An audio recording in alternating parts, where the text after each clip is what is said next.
এইরকম একটা আমি উদাহরণ দিচ্ছি, শুনুন। এই দেখুন, আমরা তো চেতন জীব না, জড়। আমরা তো চেতন।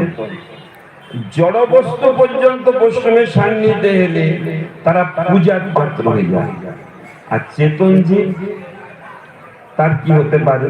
একটা উদাহরণ দিচ্ছি। কোন মন্দিরে যাবেন, একটা নির্দিষ্ট জায়গায় লেখা আছে পাদুকা এখানে রাখুন, তাই না? লেখা আছে না? আর যদি ওটা না পড়ে আপনি জুতোটা নিয়ে যদি ভিতরে যান আর মন্দিরে, নাট্য মন্দিরে উঠে যান, আর যদি কোনো একটু রাগী বৈষ্ণব থাকে, আপনার তুলোধনা করে দেবে একবার।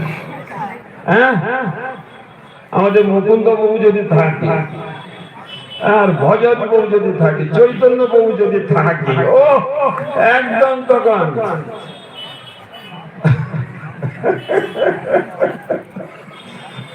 যা বকা খেতে হবে না। আমি ওনাদের অপমান করছি না, কিন্তু ওনারা মানে কল্যাণ করার জন্য বলেন আর কি।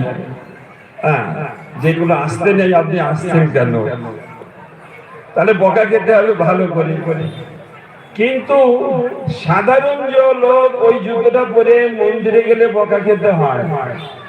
আর কোন মহামুক্ত পুরুষ, কোন মঠের আচার্য গুরুদেব যদি ওই একই কোম্পানির পাদুকা পরিধান করেন, তো ওনার অপ্রকটের পরে ওই পাদুকা নেওয়ার জন্য সকলে কাড়াকাড়ি করবে, পাদুকাটা আমি নেবো, পাদুকাটা আমি নেবো।